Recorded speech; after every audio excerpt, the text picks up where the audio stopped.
Hello everyone! Nung araw nga na to ay umalis naman nga itong mag-inang lakwatsera. Char. Maaga nga nagising si Zen nung mga time na yan kasi alam yan ang aalis kami. Batang to, lagi talagang up to date pagdating sa galaan. Char. Kasama nga pala namin si bro, itong hipag ko, sila mama at papa at pati nga itong pamangkin ko. Bibisita na naman kasi itong si baby JD sa kanyang fidya. Since maluwag naman nga yung sasakyan kaya sumama na nga kami ni Zen. Para nga makapaggala-gala din kami. Char. Fast forward nga tayo, nakarating na nga kami dito sa city. Hulaan nyo kung saang city nga ito. Char. Bumaba na nga ako at pumunta na nga agad ako dito sa Wayfind Ways habang kako ay hindi pa mahaba yung pila. Kasi baka mamaya paghapon na ay blockbuster na naman nga dito.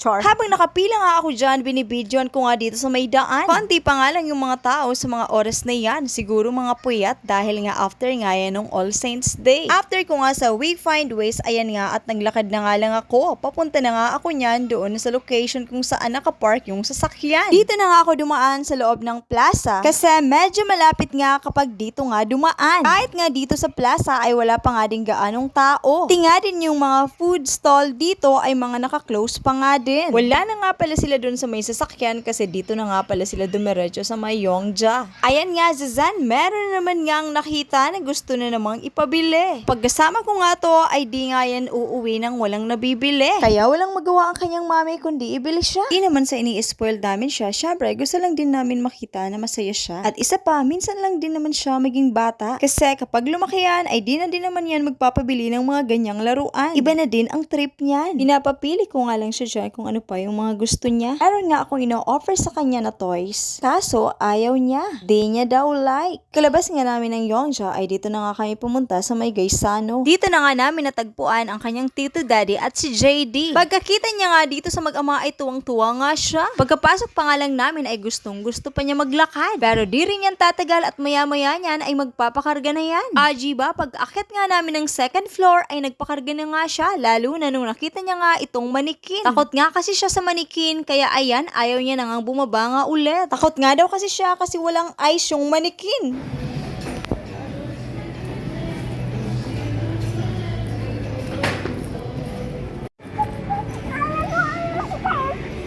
Ayan na oh. Ayan guys oh. Takot siya sa manikin guys. Ayan oh. Ayan na oh. Ang takot. Ayan na oh. Ayan na oh. Ayan na oh. Lapit. Lapit tayo. Ay. Lapit tayo, lapit. Ay. Lapit tayo. Ayan na. Ayan na. At dahil nga natatakot siya dun sa mga manikin, umalis na nga lang kami at di na nga ako nakahanap ng bibilhin ko. Kaya dito na nga lang kami pumunta sa my World of Fun. At dito nga ay enjoy nga siya at ayaw niya na ngang umalis.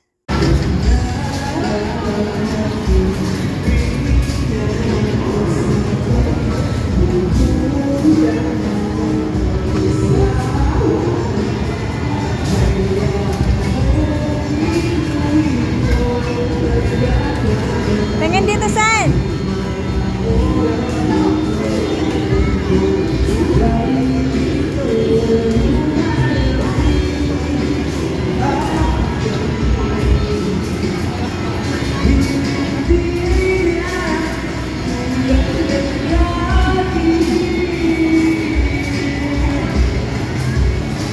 Dahil nga bigla nga kaming nagutom, bumaba nga muna kami at bumili nga muna kami ng mga kakain. So, eto nga ang shawarma ang itinuro niya na gusto niya nga daw kainin. Kaya umorder na nga kaagad ako. Mabilis nga lang nagawa yung order namin kaya di na nga kami naghintay pa ng matagal. So, ayun na nga, happy yarn, makakapag-snack na daw siya. Char. After nga naming mag-snack ay nag-aya nga ulit siya dito sa my World of Fun. Kaya nga bumalik nga kami ulit. Same pa din, yung color pink talaga na car ang gusto niya talagang sakyan. Kaya hinayaan ko na nga lang muna siya kasi nag-e-enjoy naman siya. Heto nga at humirit pa nga siya. Sawa na ata dito sa color pink kaya lumipat naman dito sa isa. Kinuha niya na nga sa akin yung mga coins at siya na nga daw yung maghuhulog. Ato nga at may isa pa nga siyang sinakyan. Sabi ko nga sa kanya, after nga nito ay enough na nga muna. Ay pa nga sana niyang pumayag kung di ko sinabi sa kanya na pupunta na nga kami ng Jollibee. Lumabas na nga kami ng Gaisano at pumunta na nga muna kami saglit dito sa may sasakyan. Wala nga din dito yung mga kasama namin, bali naghiwa-hiwalay nga kami. Si bro at yung hipag vlog ko, sila din yung magkakasama. Pati nga sila mama at papa ay humiwalay nga din sa amin. Siguro nagde-date yung dalawa, char. Umalis na naman nga kami at ang lakad-lakad nga at dito nga kami pumunta sa may plaza. Kasi gusto ko nga sana dito nga mag-food trip. Kaso ito nga si Zen ay ayaw nga kumain dito. Gusto niya daw doon nga kami sa Bida Ang Saya, char. Marami na nga din mga tao dito sa plaza at open na nga din yung mga food stall dito kaya madami na talagang makakainan. Bali na padaan nga lang kami dito kasi nga si Zen ay nag-aaya nga papunta sa Bida Ang Saya, char. Fast forward, eto nga at nakarating na nga kami dito sa Jabe. Pinaupo ko na nga muna siya habang ako naman ay nakapila. Sabi ko nga sa kanya ay wag na wag siyang tatayo dyan hanggat di nga ako bumabalik. So far, sumunod naman siya sa instruction ko, char. Behave nga lang siya dyan at di nga talaga siya tumayo hanggat di ako bumabalik. So ayun na nga at naka-order na nga ako at pina-take out ko na nga lang. Gabi na nga sa mga oras na yan at saktong dinner na nga din. Na-take out ko na nga lang para doon na nga lang kami sa sasakyan kakain. So hanggang dito na nga lang muna po. See you on my next mini vlog. Thank you for watching. God bless.